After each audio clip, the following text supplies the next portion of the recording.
इनकी भी लगे रहने तो लाइक ही थे। बैठ जाओ, तू बैठे, मनोज जी बैठ जाएंगे, क्या फर्क पड़ता है, बैठ जाओ तो, चार जने जो भी बैठना चाहे बैठ जाओ, क्या हो गया। कुर्सियाँ तो नहीं यार, आपने तो 10 लगाओ महाराज जी, मनीष जी मुझे मत लो यार, और लगा दो कुर्सियाँ। अरे कुर्सियाँ नहीं मंगा सकते आप, यहाँ पे खड़े खड़े डायलॉग बाजी करते हो, मंगवा दी, झूठ बोलते हो, लोग खड़े हैं क्या आदतें खराब है आप लोगों की। कुर्सियाँ इतनी पड़ी है, कुर्सी नहीं देते लोगों को, अरे कहाँ स्टाफ, गलत बात है, ऐसे फालतू की हरकतें करते हो।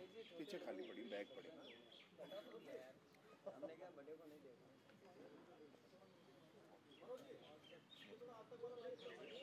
आज तक वाला माइक इधर ठीक है,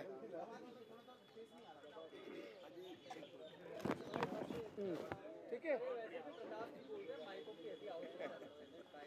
ठीक बात है। अरे बस महाराज मत, लाल सिंह जी आज कोई मिलो को नहीं,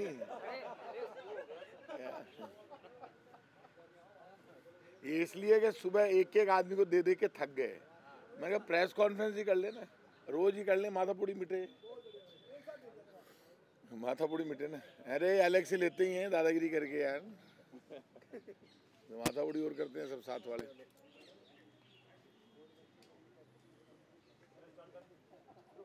चालू करें, हो गए सब तैयार।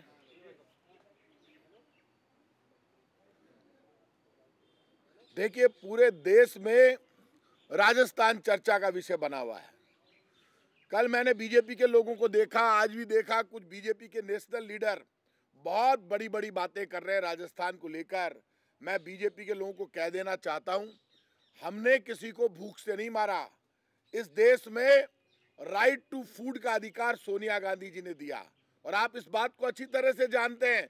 2011 के बाद आज तक मोदी सरकार ने 2011 की जनगणना के अनुसार ही गेहूं दे रहे हैं। खाद्य सुरक्षा गारंटी कानून में 1 रुपए किलो, 2 रुपए किलो गेहूं की योजना सोनिया गांधी जी, मनमोहन सिंह जी लेकर आए। आज तक 2011 की जनगणना के अनुसार गेहूं मिल रहा है, वो गेहूं नहीं बढ़ाया। राइट टू फूड हम लेकर आए, राइट टू इंफॉर्मेशन हम लेकर आए, right to work Mahatma Gandhi रोजगार गारंटी कानून हम लेकर आए, राइट टू एजुकेशन हम लेकर आए। एक एक कानून जो डायरेक्ट जनता को अधिकार देता है वो हम लेकर आए। कांग्रेस पार्टी में राजस्थान में पर्यवेक्षक आए, परिवार में कुछ बात हुई और बीजेपी ने शुरू कर दिया कि अब कांग्रेस में ऐसा हो गया, कांग्रेस में वैसा हो गया। राहुल गांधी जी पदयात्रा कर रहे हैं तुम्हारे जुल्म और अन्याय के खिलाफ, झूठ फरेब और बीजेपी के धोखे के खिलाफ। बीजेपी ने कहा था अब और नहीं महंगाई की मार, अब की बार मोदी सरकार। महंगाई ने सारे रिकॉर्ड तोड़ दिए। या तो अंग्रेजों ने आटे और नमक पर टैक्स लगाया था, या फिर बीजेपी की सरकार ने आटा, दाल, चावल, नमक, दही, छाछ, मुरमुरे सब पर टैक्स लगा दिया। इस वक्त क्रूड ऑयल पूरी दुनिया में $100 से कम है, नीचे है, और इन्होंने पेट्रोल 108 रुपए पर लीटर बेच रहे हैं। मनमोहन सिंह जी के टाइम पर जब यूपीए की सरकार थी, सोनिया जी चेयरपर्सन थी, कई दलों की सरकार थी, उस वक्त पेट्रोल के दाम 70 रुपए लीटर थे। आपने टैक्स लगा लगा के जनता की जेब काट ली। 50 दिन दे दो, नोटबंदी के बाद कहा देश बदल दूंगा, देश बदल गया। हर 1 घंटे में 4 लोग आत्महत्या कर रहे हैं। ये देश बदला है आपने। राजस्थान की जो घटना आई वो हमारे परिवार का मामला है, आप खुद इस बात को जानते हैं। प्रभारी आदरणीय अजय माकन जी और खड़गे साहब आए, उस दिन हम मुख्यमंत्री अशोक गहलोत जी, डोटासरा जी और मैं खुद तनोट माता जी के मंदिर में दर्शन करने के लिए गए थे।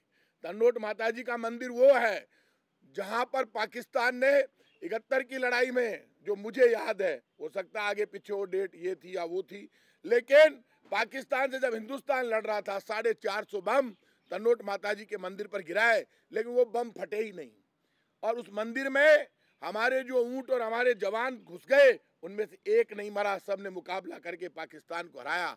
हम वहां से दर्शन करके जब आए तो हमारे प्रभारी यहाँ आ चुके थे, मैं जाकर उनसे मिला, डोटासरा जी जाकर उनसे मिले। उस दौरान हमारे काफी विधायक धारीवाल जी के यहाँ इकट्ठे हो गए। माकन साहब ने मुझे कहा आप जाकर धारीवाल जी को लेकर आओ। उसके बाद, क्योंकि मुख्यमंत्री जी ने कहा था आप डोटासरा जी खड़गे साहब और माकन साहब को लेकर डायरेक्ट मुख्यमंत्री निवास मीटिंग में आ जाना। उन्होंने कहा धारीवाल जी के यहाँ एमएलए इकट्ठे हो रहे हैं, आप उनको लेकर धारीवाल जी के यहाँ उनसे बात करके हम वहाँ चलेंगे। क्योंकि रात को 1:30, 2-2, 3-3 बजे तक फोन जा रहे थे। अचानक मीटिंग रखने के लिए केंद्रीय नेतृत्व के द्वारा कहा गया था, प्रभारियों के द्वारा मीटिंग रखी गई। लोगों में रिएक्शन था। धारीवाल जी से जाके एमएलए ने गुस्सा व्यक्त किया कि हमने 34 दिन होटलों में बिताए सरकार को बचाने के लिए। हमारे साथ खुद अजय माकन जी, रणदीप सुरजेवाला जी, वेणुगोपाल जी डटे रहे, क्योंकि वो सोनिया गांधी जी का कैंप था जिसको अशोक गहलोत जी लीड कर रहे थे। सरकार बचाने का संघर्ष चल रहा था। मध्य प्रदेश में विधायक खरीद घोटाला हुआ, कांग्रेस की सरकार गई। गोवा में पूरे के पूरे 8 कांग्रेस के विधायक बीजेपी वाले खरीद कर ले गए।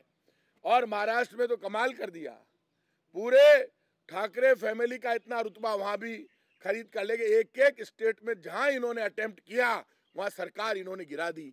हम बीजेपी की आंख की किरकिरी बन गए। बीजेपी यदि कहीं पर सरकार गिराने में असफल रही तो वो राजस्थान था। राजस्थान के विधायक इंटैक्ट रहे। 102 विधायक जिनको ये कहा गया मुख्यमंत्री अशोक गहलोत जी के द्वारा, मैं आपका अभिभावक हूं, आपके लिए मैं जी जान लड़ा दूंगा, आपके हर सम्मान की अधिकार की लड़ाई मैं लड़ूंगा। अलग पार्टी के नेतृत्व से बात करनी होगी तो उनसे भी मैं बात करूंगा। अपने अभिभावक को ढूंढने के लिए, धारीवाल जी से लड़ने के लिए वहां चले गए। बाढ़ में विधायक वहां इकट्ठे हुए। जब उनको अब ये था या नहीं था ये क्लियर नहीं है।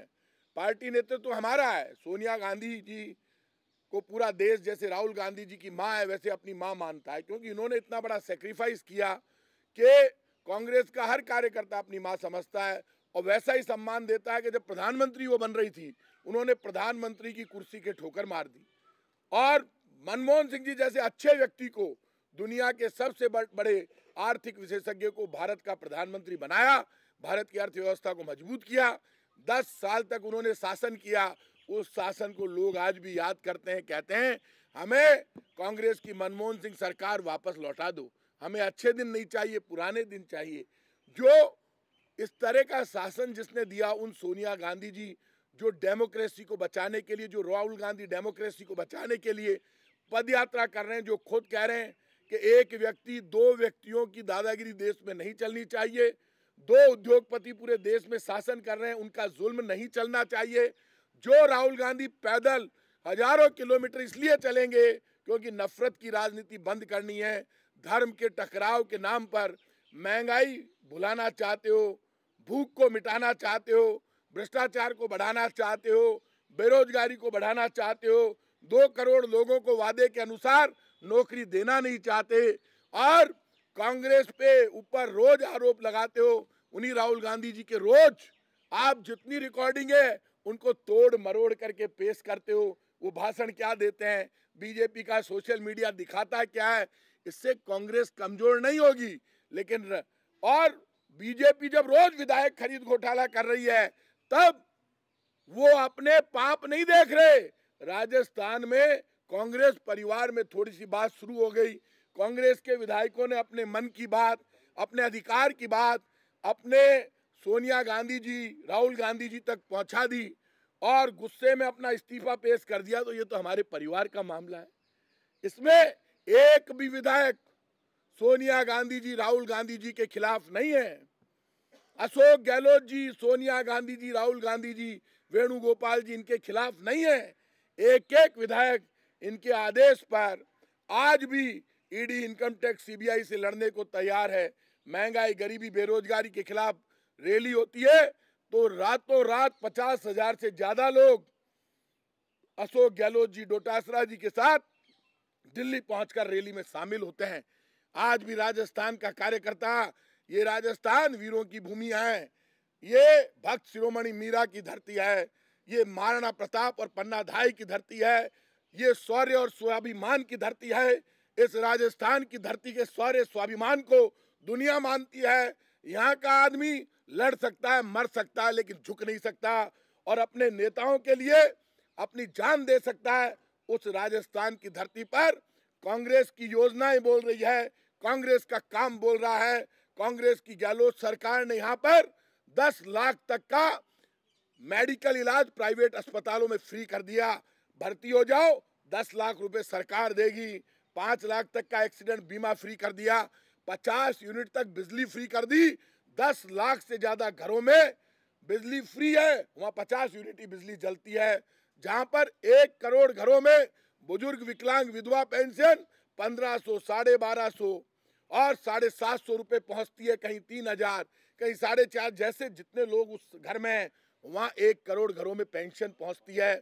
जहां पर इंदिरा रसोई योजना चल रही हो, जहां पर उड़ान योजना लेकर आए पहली बार, 13 साल की बच्चियों से 12 साल की बच्ची से लेकर 49 साल की महिला तक, जहां पर पैड फ्री योजना लेकर आए। अब 1.5 करोड़ लोगों को, 1.5 करोड़ महिलाओं को मोबाइल फ्री देने की योजना है। हमारी योजनाएं बोलती है इतनी योजनाएं जिसमें किसान को हर महीने 1000 रुपए मिलते हैं, वो योजनाएं मैं पूरी गिना तक नहीं सकता। रोडवेज की सरकारी बसों में पहली बार, जब हम ट्रांसपोर्ट मिनिस्टर थे तब मुख्यमंत्री जी ने ये घोषणा की, आज वो चल रही है। कोई भी बच्चा एग्जाम देने के लिए जाएगा तो उसका किराया नहीं लगेगा। आज माता पिता को चिंता नहीं है, लेकर भी जाएंगे एग्जाम दिलाने के लिए राजस्थान के किसी भी कोने से और छोड़ने भी जाएंगे। एक से बढ़कर एक योजना। राजस्थान में बीजेपी पिट रही है। वल्लभनगर में बीजेपी की जमानत जब्त हो गई उपचुनाव में, धरियावद में तीसरे नंबर पर आई और बीजेपी पंचायत नगर निकाय के चुनाव हार गई। और इस दौरान जब षड्यंत्र हुआ, तब उसके बाद परसों या पहले रोज परसों की बात है शायद, हमारे विधायकों ने ये एक साथ इकट्ठे होकर धारीवाल जी पे प्रेशर किया कि ये जो मीटिंग रखी गई है हमारी बात सुनी जाए। वो लोग जो सोनिया गांधी जी के कैंप के खिलाफ बीजेपी के कैंप में बैठे थे, जो छोड़कर चले गए थे, आपने उनमें से कुछ को मंत्री बना दिया। यदि उनमें से मुख्यमंत्री बनाते हैं तो हम इस्तीफा दे देंगे। लोग सीपी जोशी जी के घर आए, अपना इस्तीफा दे दिया। हम लोग खुद माकन साहब और खड़गे साहब से सीएम साहब के यहाँ मिले, 4 लोग। हमने विधायकों की डिमांड बताई।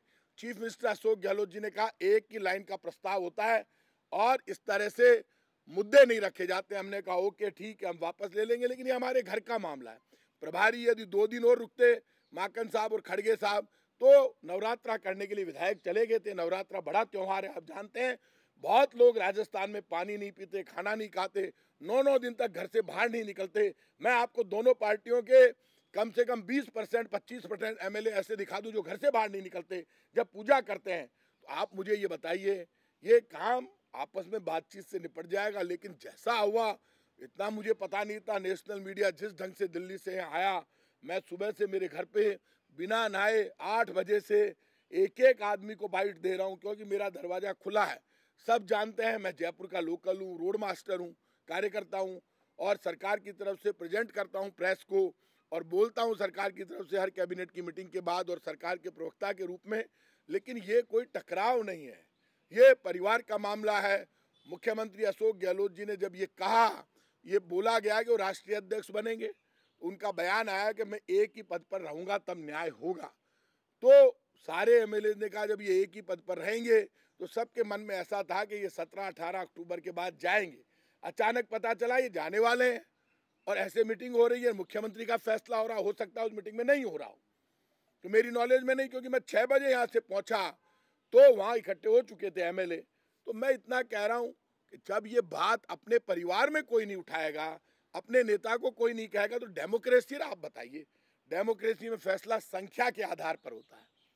देश में लोकतंत्र बचाने के लिए राहुल गांधी पदयात्रा कर रहे हैं। लोकतंत्र ये कहता है कांग्रेस पार्टी में यदि 100-102 एमएलए एक तरफ है, 18-19 एमएलए एक तरफ है, तो 102 की आवाज सुनी जानी चाहिए भाई साहब। अब आप बताइए, मैनेजमेंट से, मीडिया मैनेजमेंट से, परसेप्शन से राजनीति नहीं चला करती। राजनीति में लाखों कार्यकर्ताओं की मेहनत से एक सरकार बनती है। ये कोई सरकार राजस्थान की किसी एक नेता की मेहनत से नहीं बनी, लाखों कार्यकर्ता लगे। मैं भी जयपुर में लड़ रहा था, प्रदेश में सचिन पायलट जी, अशोक गहलोत जी, तमाम नेता लड़ रहे थे, मेरे जैसे लाखों कार्यकर्ता लगे हुए थे, तब एक सरकार बनी। यदि बहुमत के साथ 102 एमएलए, 90 एमएलए, 92 एमएलए यदि एक आवाज उठाते हैं, तो संख्या बल के आधार पर लोकतंत्र में फैसला होता है। बिना संख्या के लोकतंत्र में फैसले नहीं हुआ करते। अपने नेताओं से हमने बात कही है, हमें हक है उनके ऊपर, तो हमने जो मुद्दे उठाए, मुझे पूरा विश्वास है हमारी नेता सोनिया गांधी जी, हमारे नेता राहुल गांधी जी, अशोक गहलोत जी, अजय माकन जी, खड़गे साहब, वेणुगोपाल जी, सब हमारी आवाज़ को सुनेंगे, समझेंगे और राजस्थान में न्याय होगा, लोकतंत्र मजबूत होगा। जहां संख्या ज़्यादा है और जो लोग हमेशा लॉयलिस्ट रहकर कांग्रेस के साथ खड़े रहे, उन लोगों का सम्मान होगा और बीजेपी के षड्यंत्र का पर्दा साफ फाश होगा। क्योंकि ED, income tax, CBI Jaipur में बैठे हुए पिछले 1.5-2 महीने से और अपना काम कर रहे हैं। राजस्थान में षड्यंत्र शुरू हो गया। आप मुझे इसको मजाक समझेंगे कि मैं पॉलिटिकल रंग दे रहा हूं, कोई पॉलिटिकल रंग नहीं। मैं आज आपसे कह रहा हूं, पिछली बार मैंने अशोक गहलोत जी से पूछना, उनको कहा था राजस्थान में बीजेपी ने षड्यंत्र चालू कर दिया है। अमित शाह से मीटिंगें हुई थी, धर्मेंद्र प्रधान एक्टिव हो गए थे, लोग चले गए थे। इसलिए आप ये मानकर चलिए आज भी बीजेपी एक्टिव है। राजस्थान को तो टारगेट कर रखा है। अमित शाह जी ने क्या कहा था, हम आ रहे हैं, कुर्सी खाली करो जोधपुर में जाकर, धमकी दे रहे थे लगातार। यहां सबके सामने वो बोल कर गए, कुर्सी खाली तब होती है अमित शाह जी जब वोटिंग हो जाती है। ये वीरों की धरती है, हम बीजेपी की धमकियों से डरते नहीं है। अपनी बात ईमानदारी से अपने नेतृत्व के सामने उठाते हैं। हमारे नेतृत्व के सामने अपनी बात हम इसलिए उठाते हैं, नेता हमारे हैं, उनके लिए एक एक कार्यकर्ता सब कुछ न्यौछावर करने को तैयार है। मुझे भरोसा है वो सब मिलकर न्याय करेंगे। अब आपका कोई सवाल हो तो बताइए। आप कह रहे हैं कि नंबर गेम में इसको कह रहे हैं कि अगर 1 बाय 1 बात किया जाए तो दूध का दूध पानी का पानी हो जाएगा, नंबर गेम की हवा निकल जाएगी। नो डाउट, वो हमारे मित्र हैं, हमारे भाई है, और कोई बात नहीं। वो मेरे मित्र हैं, कह सकते हैं।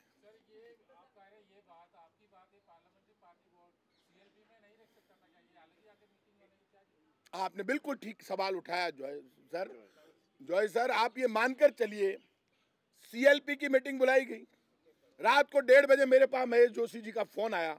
मैंने महेश जोशी जी से कहा, भाई रात को 1:30 बजे फोन क्यों कर रहे हो? बोले यार मेरे को 11 बजे सूचना मिली है। मैंने कहा लोग नवरात्रा में गए यार, महेश जी क्या कर रहे हो, बता देते, बाद में रख लेते मीटिंग। और यार जरूरी है मीटिंग, काय की जरूरी है, घर को मामलो है यार, 15 दिन बाद रख लीजिए, नवरात्रों के बाद। अड़ गए महेश जोशी जी। दूसरे दिन हमें तनोट माता जी के यहाँ जाना था, मैं, मुख्यमंत्री जी अशोक गहलोत साहब, मैं और डोटासरा जी चले गए। वहाँ फोन नहीं पकड़ता, हम 6 बजे उतरे, उतरते ही डोटासरा जी मिलने गए, बाद में मैं माकन साहब से मिलने गया। माकन साहब ने कहा आप उनको लेकर आओ धारीवाल जी को। काफी एमएलए वहाँ इकट्ठे हो गए। जब मैं वहाँ पहुंचा 50 से ज्यादा एमएलए थे, आप लोग मुझे वहाँ मिले थे। बाद में 90 से ऊपर संख्या चली गई, 92 तक एमएलए जो 34 दिन तक होटलों में बंद रहे। आपको याद है जब राज्यपाल के यहाँ हम गए थे, आप में से बहुत लोग गवाह है, तब पहले हमको अंदर नहीं घुसने दिया, जबरन हमने बस घुसाई।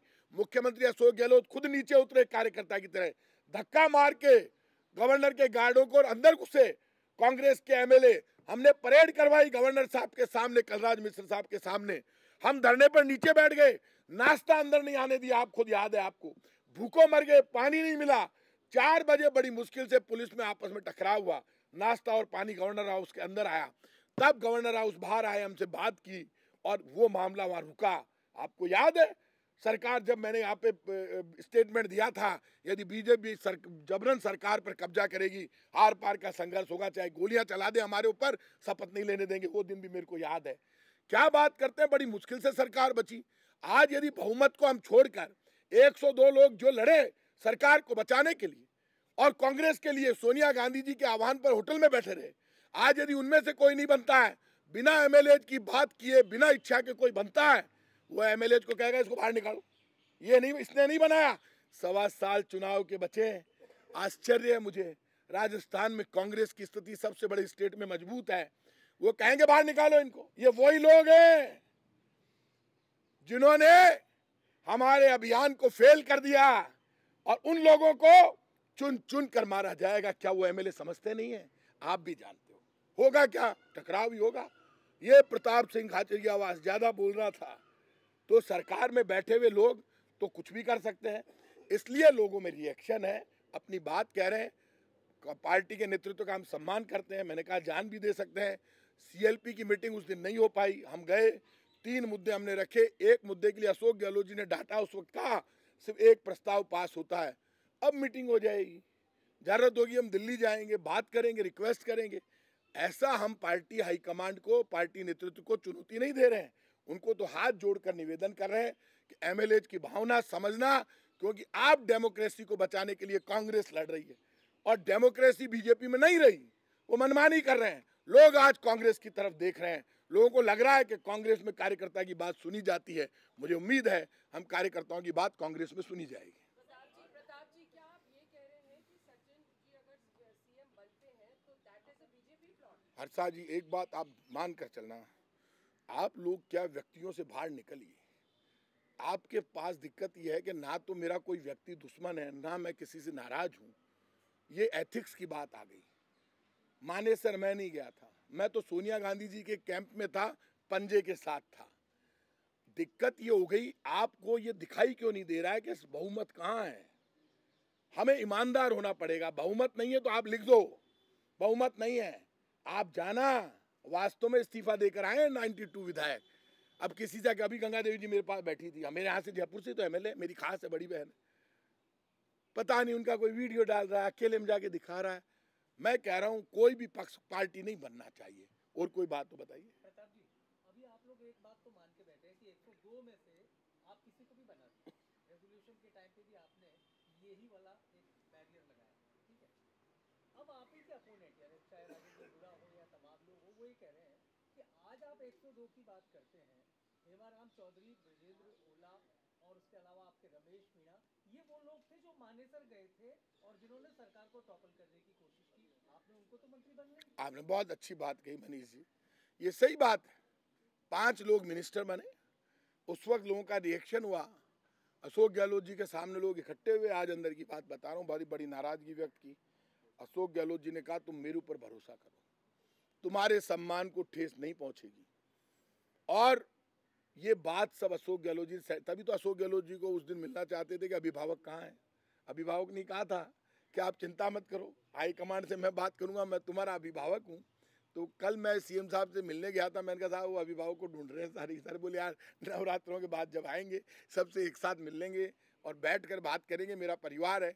और ये बातें देखिए, आप इस बात को तो मानते हो, कांग्रेस हो या बीजेपी, अब व्यक्तिगत मैं मेरी विचार दे रहा हूँ। कहीं पर भी चुनाव से फैसला होता है, जब वोटिंग होती है तो केंद्र में बीजेपी की सरकार बनती है, राजस्थान में कांग्रेस की सरकार बनती है। हम सोनिया गांधी जी के नेतृत्व में लड़ते हैं, वो लोग नरेंद्र मोदी जी के नेतृत्व में लड़ते हैं।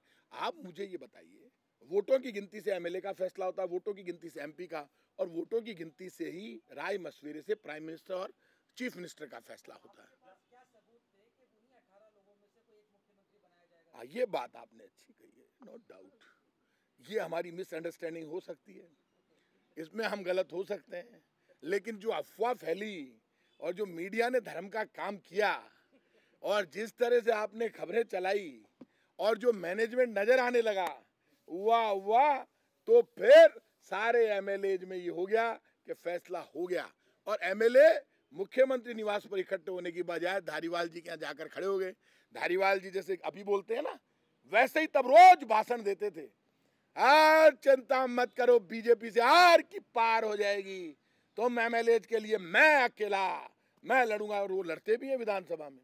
तो ऐसे में यदि धारीवाल जी के घर पे जाके इकट्ठे हो गए तो धारीवाल जी उनको धक्का देके चले जाएंगे, वहां से पकड़ लिया उनको। सर, आचार्य कृष्णन जी की बात को ही विस्तार देते हुए राजेंद्र पुरारी ने कहा कि उन्होंने 400 करोड़ के घपले की बात की है, जबकि 4000 करोड़ का घपला खुल जाएगा और इनकी दुकानें बंद हो जाएगी, इसलिए सियासी संकट गहराया है, या मुख्यमंत्री नहीं बदलना चाहिए। इस बात को कैसे? देखिए, अब सब तरह की बातें आती है और कोई भी इस तरह की बात कहे तो तथ्यों के साथ उनको सामने आना चाहिए। और कोई बताइए। राजेंद्र यादव मंत्री हैं, इनकम टैक्स ने 10 दिन तक रेड की है। आप भाई साहब दिल्ली से आए, मैं आपको जानता हूं, सुबह से आपको इंटरव्यू दे रहा हूं लगातार, और राजेंद्र, मैं ईडी की कार्रवाई भुगत चुका हूं। ये सब जयपुर के लोकल लोग जानते, मेरी बात तो सुन लो। अरे बीजेपी सरकार गिराने की पहले भी कोशिश कर चुकी है, काम ही एक चल रहा है। बीजेपी तो देश में एक ही काम कर रही है, ना रोटी देंगे बीजेपी वाले, ना रोजगार देंगे, ना महंगाई कम करेंगे, ना राहुल गांधी की आवाज सुनेंगे, ना कांग्रेस की। वो तो सरकारें गिराएंगे और कहेंगे ऐसे ही चलती है सरकार। अभी 8 ले गए, तोड़ ले गया ना, 8 के 8 गोवा में साफ, महाराष्ट्र में साफ। अब नींद चादर ओढ़ सो जावा कहीं, आओ बीजेपी वाला माने मारो। तो भाई साहब वैसे तो नहीं मारेंगे, लोकतंत्र के हिसाब से मरेंगे क्या? बीजेपी वाले बड़े धार्मिक हैं, गोवा में धर्म का काम कर गए। ठाकरे फैमिली, बाल ठाकरे साहब जिनके कंधों पे चढ़ के बीजेपी ने सत्ता प्राप्त की महाराष्ट्र में, उनके बेटे उद्धव ठाकरे को निपटा दिया। चलो शिवसेना तोड़ दी तो बीजेपी बीजेपी है। आप कर चुकी सवाल, प्लीज मैडम। हाँ।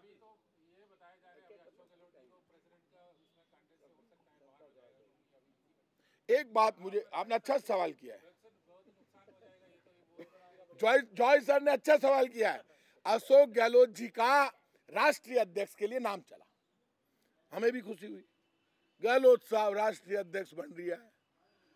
तो टीवी पे हम भी देख रहे थे, हमें कौन सा वहां कोई बुला के ये कह रहा है कि आप, मैं यहाँ कैबिनेट मिनिस्टर जरूर हूँ, लेकिन दिल्ली में मुझे, अब मैं पता आजकल मैंने ये तय किया है, बीजेपी हो या कांग्रेस, राजनीति में दिल्ली में भी पकड़ होनी चाहिए।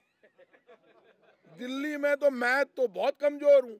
अब मैं आप लोगों से जो दिल्ली के पत्रकारों से दोस्ती करूंगा, आप जितने आए हो मेरा ध्यान रखना दिल्ली में, अलग से मिल लूंगा आप। और आप लोग नाराज मत हो ना, मैं ऐसे बोल लेता हूँ, ये तो क्या आदत पड़ गई, तो मेरे से लड़ते भिड़ते रहते हैं यहाँ वाले। मैडम प्लीज एक मिनट मेरी सुन, एक मिनट प्लीज मैडम। अरे मैं जवाब तो दे दूं, देवी सुन लो मैडम।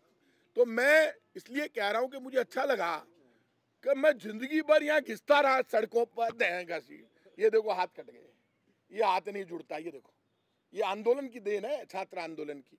मेरे बड़े फादर 3 बार सीएम रहे राजस्थान के, फिर भी मैं कभी रिक्शे वाले के साथ लड़ा, कभी टांगे वाले के साथ, कभी स्टूडेंट के लिए, कभी राजस्थान बंद कराया, कभी जयपुर में जनता कर्फ्यू लगाया।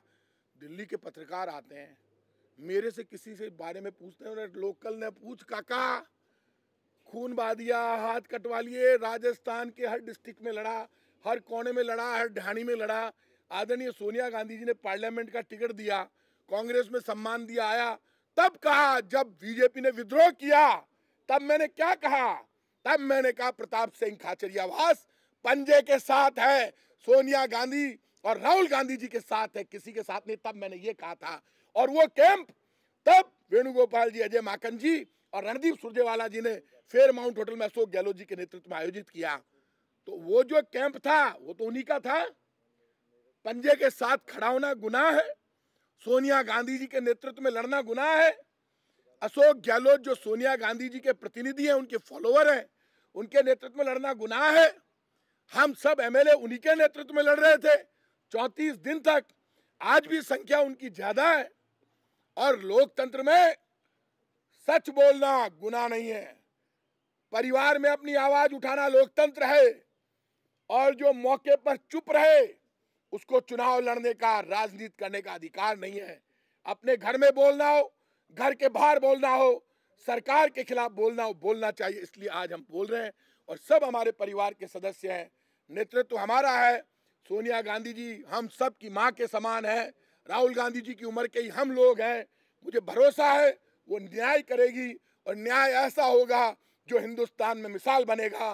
लोकतंत्र मजबूत होगा और देश कहेगा कांग्रेस में लोकतंत्र है। और लोकतंत्र में संख्या के आधार पर, लॉयलिस्ट के आधार पर कांग्रेस पार्टी की नेता सोनिया गांधी जी और राहुल गांधी जी ने फैसला किया।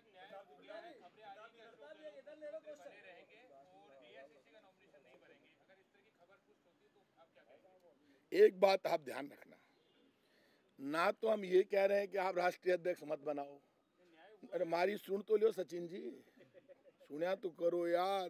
दिक्कत नयो काम चालू हो गयो, पूरी देश की मीडिया कहीं डाटे है को नहीं, मखड़ा भी दिख रहा है, नया भी दिख रहा है। नहीं आप यार मनीष जी, आप मेरे जूनियर रहे हो, यूनिवर्सिटी में क्रिकेट खेलते थे आप यार, राजस्थान यूनिवर्सिटी की टीम में खेलते थे, छक्के चौके मारते थे, पत्रकार बन गया।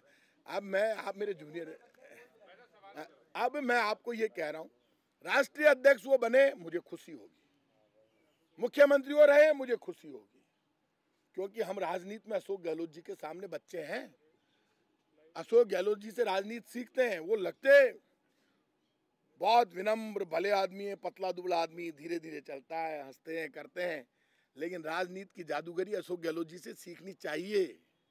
कैसे लोगों को ऐसे धीरे से देते हैं योजना, आज से दवाई फ्री, जांच फ्री, बढ़िया बढ़िया शहरी रोजगार गारंटी कानून सोनिया गांधी जी के रास्ते पर चलकर उन्होंने गांवों में लगाया। पहला मुख्यमंत्री जिसने शहरों में लगा दिया। जो भी अप्लाई करेगा रोजगार की गारंटी। अरे भूखे को रोटी चाहिए, बेरोजगार को रोजगार चाहिए। जब कोरोना आया तब इन्होंने ही कहा था कोई भूखा नहीं सोएगा, इलाज के अभाव में किसी की मौत नहीं होगी, चाहे मेरा पूरा खजाना खाली हो जाए। हमने काम में कमी नहीं रखी। हमें तो लगता है कि राजनीति में सिर्फ संघर्ष, सच्चाई, आंदोलन नहीं है, मैनेजमेंट भी है। तो अब मैंने भी तय किया है, दिल्ली हमारे नेताओं के पास मैं जाता रहूंगा, मिलता रहूंगा, दिल्ली के पत्रकारों से जरूर मिलूंगा, मीडिया से। क्या लगाया धारीवाल साहब ने? देखो यार, धारीवाल जी 80 से ज्यादा उनकी उम्र हो गई, और यदि वो कोई बात कहते हैं तो उस बात के ऊपर मेरा टिप्पणी करना ठीक नहीं है। वो शांति धारीवाल जी हैं, आपको उनके पास जाना चाहिए। यदि उन्होंने बात उठाई है तो उसका जवाब वो ही देंगे। हाँ ध्वज जी बताओ आप।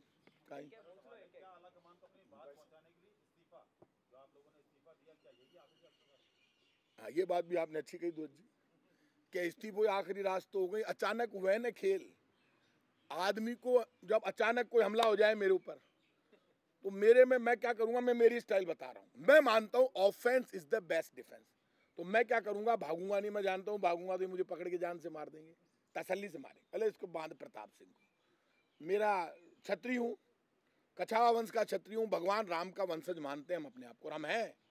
ऐसे दस्तावेज हैं कि हम भगवान राम के वंशज हैं, कछावा वंश के क्षत्रिय है। और आज आपसे कह रहा हूँ, मुझे कोई मारेगा चाहे 1000 हो तो मैं लड़ूंगा, मेरा नेचर है। चाहे मैं नेता हूँ, मैं लड़ूंगा। अरे यार तो मर के ऐसे गया, लड़के मर। अब अचानक बेटा इतने एमएलए के, राजस्थान की धरती तो वीरों की धरती है, और वीरों की धरती पे एमएलए 50,000 से ज्यादा इकट्ठे होकर रैली में गए थे। यही एमएलए भीड़ लेके गए थे दिल्ली, यही एमएलए लड़ते और मरते हैं। यदि उन्होंने गुस्से में इस्तीफा दे दिया तो अपने परिवार में, अपनी माँ के सामने, अपने नेता के सामने दिया है, तो वो बुला के पुचकार लो। प्रभारी आए थे, 4 दिन रुक जाते, उनको वापस बुला लेते, मीटिंग कर लेते, एक एक से कर लेते, 2 से कर लेते, भीड़ में कर लेते। है तो परिवार का मामला। गलत कह रहा हूँ क्या? हम जब झुकने को तैयार, तो परिवार में तो एक दूसरे की सुनी जाती है, तभी परिवार मजबूत होता है। प्रताप जी, इस मसले को क्या थोड़ा जल्दीबाजी में और गलती से हैंडल किया, और प्रभारी का रोल क्या मानते हैं? धारीवाल जी सवाल खड़े करें, थोड़ा मिस हैंडलिंग हुई। देखो दिनेश जी, अजय माकन जी के मेरे बहुत अच्छे संबंध हैं। धारीवाल ने बोल दिया। धारीवाल जी तो धारीवाल जी हैं, धारीवाल जी हमारे भी नेता हैं। जो धारीवाल जी ने सवाल उठाए वो सोच समझ कर बोलते हैं, हमारे संसदीय कार्य मंत्री हैं। जवाब आने दो। हाँ, और संसदीय कार्य मंत्री जी ने यदि कुछ कहा है तो उसका जवाब वो देंगे। आगे नहीं, अभी सीएम साहब ने कोई मीटिंग कॉल नहीं की है, और यदि मेरे पास सूचना आई होगी तो मुझे पता चल जाएगा।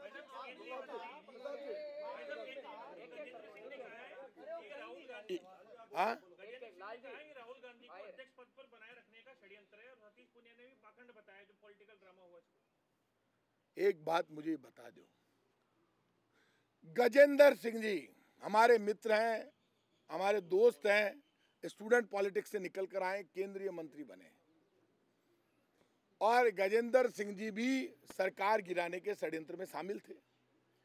गजेंद्र सिंह जी और सतीश पुनिया जो बीजेपी का एक भी नेता ना तो महंगाई के ऊपर बोलता है, ना अपने काम गिनाता है, ना पेट्रोल डीजल की महंगाई पर बोलता है, ना खाद्य सुरक्षा गारंटी कानून पर बोलता है, ना अपने डिपार्टमेंट पर बोलता है, क्योंकि मोदी सरकार की कोई उपलब्धि है ही नहीं। बोलेंगे कहां से? तो गजेंद्र सिंह जी को ये बताना चाहिए, जिस विभाग के वो मंत्री हैं, जल संसाधन मंत्रालय के, उसकी एक उपलब्धि बता दे राजस्थान को। अशोक गहलोत भी जोधपुर से बेटे हैं, मारवाड़ के, जो बेटे हैं मारवाड़ के, वो रोज योजना देते हैं नई नई जनता के वेलफेयर की। वो भी बताया, ईआरसीपी 13 जिलों का पानी रोकने के लिए कहा काम बंद कर दो। अशोक गहलोत ने कहा 10,000 करोड़ रुपए का प्रावधान करके कहा राजस्थान के 13 जिलों की ईआरसीपी योजना गजेंद्र सिंह जी नहीं रुकेगी। एक पैसा केंद्र से नहीं चाहिए, और केंद्र नोटिस देता है राजस्थान की सरकार को बंद करो। ऐसे राजस्थान वीरों की धरती है, नोटिसों से काम नहीं रुका करते। पानी आप नहीं दोगे 13 जिलों के लिए, 10,000 करोड़ रुपए का प्रावधान अशोक गहलोत जी ने कर दिया। राहुल जी को अध्यक्ष बनाना पूरा देश चाहता है, अशोक गहलोत जी चाहते हैं, लेकिन राहुल गांधी जी को आप समझो, वो अध्यक्ष नहीं बनना चाहते, उन्होंने मना कर दिया। जो आदमी खुद पैदल चल रहा है और बीजेपी का सोशल मीडिया झूठा गंदा माहौल बनाकर रोटी नहीं देते, रोजगार नहीं देते, सिर्फ कांग्रेस के बड़े नेता राहुल गांधी को उन्होंने ये तय कर लिया कि इस देश में महंगाई, गरीबी, बेरोजगारी से ध्यान हटाने के लिए दंगे करा दो, झगड़े करा दो धर्म के नाम पर, और राहुल गांधी जी को टारगेट करो। राहुल गांधी कांग्रेस के सबसे बड़े नेता है। इनके वीडियो को तोड़ो मरोड़ो, इनके भाषण को तोड़ मरोड़ के दिखाओ। जब राहुल गांधी जी कमजोर होंगे तो कांग्रेस अपने आप कमजोर हो जाएगी। इसलिए बीजेपी जो काम कर रही है, पोल खुल रही है, लोग समझने लगे हैं सब।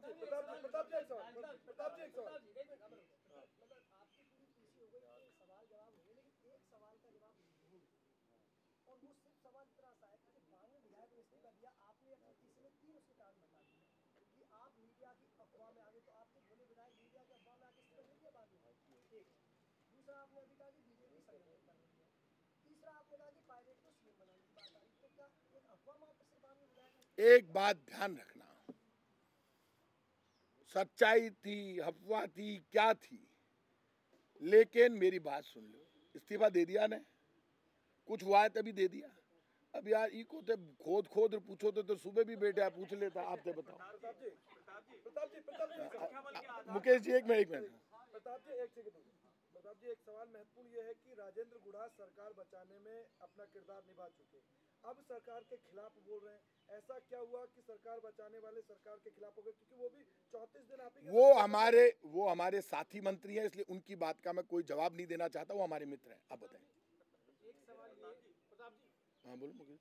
यदि आप कह रहे हैं लोकतंत्र में संख्या बल के आधार पर फैसला होना चाहिए, ये सब कुछ हो गया, अभी भी यदि आला कमान किसी दूसरे व्यक्ति को, जिनको 92 विधायक, मुकेश जी ये कयास है, ये कयास पे जवाब नहीं दिए जाते। यदि नहीं हो तब बात करेंगे। आप बताओ। प्रताप जी ये सवाल कि आप ये क्यों नहीं चाहते कि 92 के 92 विधायक से 1-to-1 बातचीत ऑब्जर्वर्स का डन। हाँ एक ऐसे ही बहुत अच्छा। अरे मेरी आज हम आकर ये कहेंगे कि बात नहीं हुई, 3 लोग आ गए, उनका माकन साहब और पार्टी नेतृत्व 1-to-1 बात करना चाहेगा तो कोई एमएलए मना करता है क्या? और मुख्यमंत्री अशोक गहलोत जी मना करते हैं क्या? खुद डेमोक्रेसी को समझते हैं। हाँ। प्रताप जी, माकन साहब खुद कह रहे हैं कि प्रताप सिंह का जनाब महेश जोशी जी हमारे पास आए, उन्होंने कहा कि 1-to-1 बात नहीं करेंगे, समूह के रूप में बात करेंगे। हाँ, बिल्कुल माकन साहब हमारे नेता हैं। हम मुख्यमंत्री निवास में, ये सुन लो एक असली बात, तो पहले जा रहे थे धारीवाल जी, संयम लोढ़ा जी और महेश जोशी जी। इतने में मैं आ गया सीपी साहब के कमरे में। उनका आप भी चलो। तो एमएलए से हमने पूछा क्या चाहते, उन्होंने 3 मुद्दे बताए। अशोक गहलोत जी ने 2 मुद्दे खारिज कर दिए, बोले एक ही रिजोल्यूशन से प्रस्ताव होता है। तो फिर ये तय हुआ कि आप जाओ और उन सबको ले आओ, 1-to-1 मीटिंग भी हो जाएगी और प्रस्ताव भी हो जाएगा। हम आए तो नवरात्रा थे, बहुत लेट हो गए थे, 12:30-1 बज गए थे। आधे से ज़्यादा विधायक 70% चले गए थे। बाकी ने कहा साहब ये थोड़े दिन बाद मीटिंग कर लेंगे और फिर फैसला कर लेना। वास्तविकता यही है। पीसीसी प्रेसिडेंट, अच्छा डोटासरा जी का एक मिनट डोटासरा जी का क्या रोल है? डोटासरा जी को कहीं रोल है? अध्यक्ष ही है वहाँ का, अध्यक्ष है ना डोटासरा जी।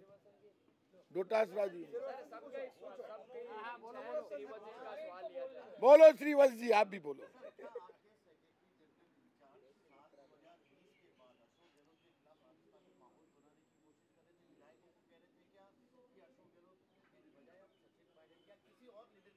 आप मुझे, अरे यार श्रीवत्स जी,